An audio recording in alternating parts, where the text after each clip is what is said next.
they had three major policies that were going to be followed. First, Lucifer says, we have to make sure that people, humans, get to believe that Satan and his angels do not really exist. You know, Roger, that's interesting because a recent research study report that I read indicated that in a national survey, I believe it's over 75% of people do not really believe in a real tangible devil. But there is one. The next thing, the three-parts policy that they had adopted there, the second one was to find a way of being able to get total control of people's minds. And that would be done by taking hypnotism out of the realm of the occult and introduce it as a new science for the benefit of mankind.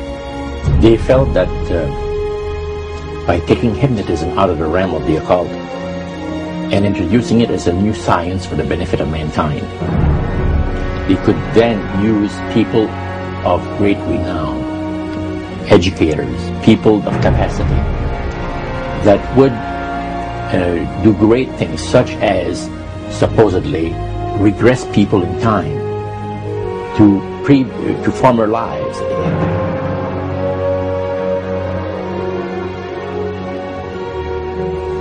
And of course, after the session is over, the person would not know a thing about ancient history.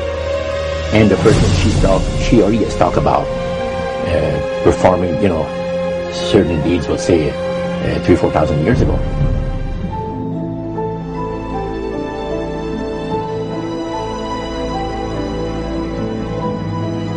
But this was their strategy. Now, what this would do for the thing is this, that it would create in the minds of the general public, solidly set in the mind of the general public, an unwavering trust in that great deception. So now this would be a way of de-Christianizing the Western world through the avenue of mysticism. The three things were, number one, that they did not want Satan did not want the human family to think that he or his angels existed. Right. The second point that you made had to do with taking control of people's minds. That's right. The third point was what? Was to destroy the Bible without burning it. Okay. See? And what was his strategy on that? On that, it was very interesting. Because after the Great General Council, it was decided that Satan would tutor Charles Darwin personally in setting up the principles of his theories of evolution. He was tutored by Lucifer himself, the fallen Lucifer. And at that time, it was understood, Satan and his spirit counselors understood, that if a person was led to believe in the theory of evolution, it would, in his life, destroy completely the creation week of the Bible, the fall of man, and the plan of redemption. It would do away with it. Anyone that teaches a theory of evolution is considered to be a minister of a great religious system. And he said that every teacher of that theory is recognized by the spirits as a person of great value and receives a very special unction from Satan himself, giving great power to induce spiritual blindness, to convince and convert. Three capacities.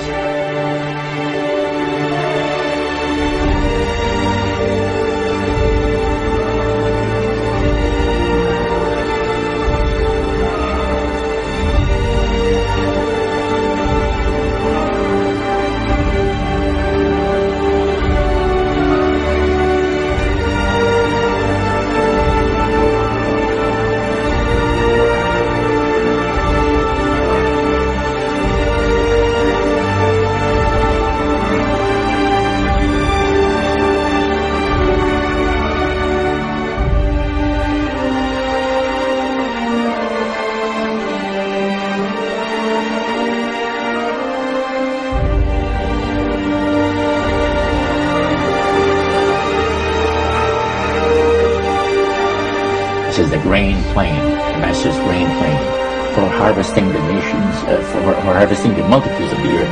into his cause just before the close of the great controversy between the forces of good and evil. It's going to be done in a unique manner. This rain plains is going to take people are going to eat the stuff, because it says spirits, demon spirits, will declare themselves to be inhabitants of far distant planets in the galaxies that are coming to warn the inhabitants of planet Earth of the impending destruction of the planet unless something seriously proper is done to avoid it.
Use this metaphor. If you think about Aladdin and his lamp, you've probably heard of that one. The genie always says one thing. Your wish is my command. You know, the universe is this great genie, and your conscious mind is Aladdin. It formulates the intention of what you choose for your life.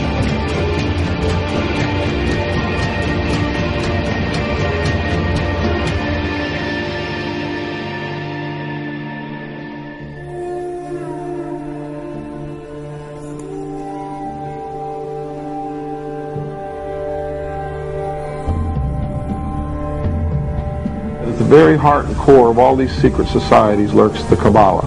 It is a method of encoding information through a system of mathematics and numbers. These people that belong to the secret societies never dared to write down in any language what they knew, what it was that they were guarding, because then someone could steal it and then the secret would be out.